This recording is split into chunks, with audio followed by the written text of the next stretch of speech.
दोस्तों, झारखंड में आदिवासी मतदाताओं की नाराजगी भाजपा पर भारी पड़ी।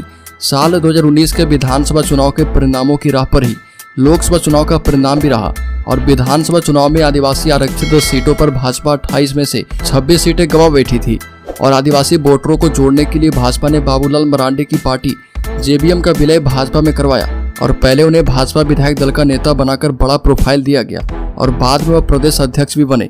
लेकिन बीते 4 सालों से संथाल वोटरों को जोड़ने की कवायद में लगे बाबूलाल मरांडी को नाकामी मिली है। संथाल की आरक्षित सीटों पर पार्टी पिछड़ गई।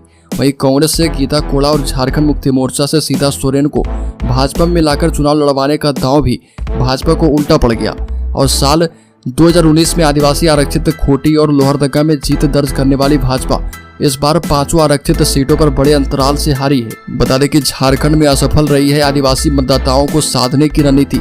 झारखंड की पूर्व राज्यपाल द्रौपदी मुर्मू को भाजपा ने राष्ट्रपति बनाया। आदिवासी बेटे को सम्मान देने का संदेश झारखंड में भरपूर तरीके से देने की कोशिश की गई और खूंटी में पहली बार राष्ट्रपति द्रौपदी मुर्मू भगवान बिरसा मुंडा के गांव आई और इसके बाद प्रधानमंत्री नरेंद्र मोदी ने भी भगवान बिरसा की जयंती को राष्ट्रीय जनजातीय गौरव दिवस घोषित किया।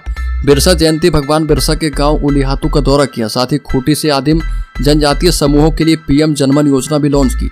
बावजूद इसके खूंटी में भाजपा के दिग्गज नेता एवं केंद्रीय मंत्री अर्जुन मुंडा चुनाव हार गए। संथाल परगना में बांग्लादेशी घुसपैठ एवं आदिवासी आबादी में डेमोग्राफी बदलने की चर्चा प्रत्येक जनसभा में प्रधानमंत्री मोदी ने की थी और संथाल आदिवासियों की जमीन हड़पने को लेकर लैंड जिहाद के टर्म का इस्तेमाल भी भाजपा ने किया।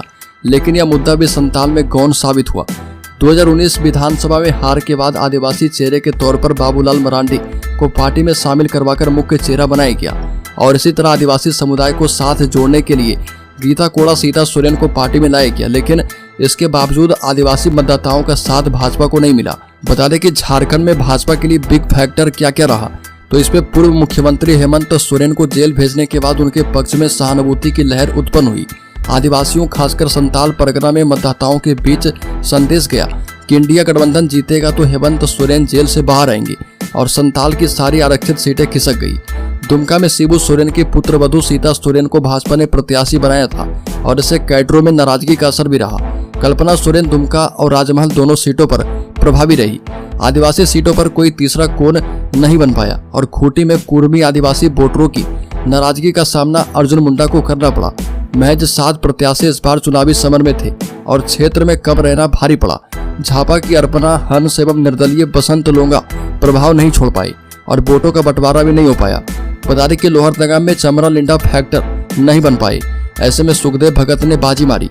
आदिवासी मुस्लिम एवं ईसाई वोटरों की एकजुटता लोहरदगा सीट पर रही। ऐसे में भाजपा 2009 के बाद से हैट्रिक लगाने के बाद चौथी बार बड़े अंतर से इस सीट को गंवा बैठी और चाईबासा में भाजपा ने जनवरी 2023 में ही मिशन 2024 का आगाज किया था और इस सीट पर भाजपा ने पूरी ताकत झोंकी थी।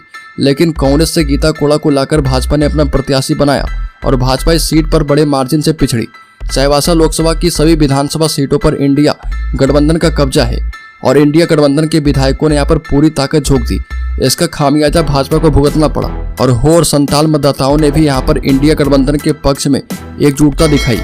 तो दोस्तों, इस खबर में इतना ही। झारखंड से संबंधित हर एक न्यूज को पाते रहने के लिए सब्सक्राइब करें और बेल आइकॉन जरूर दबा लें।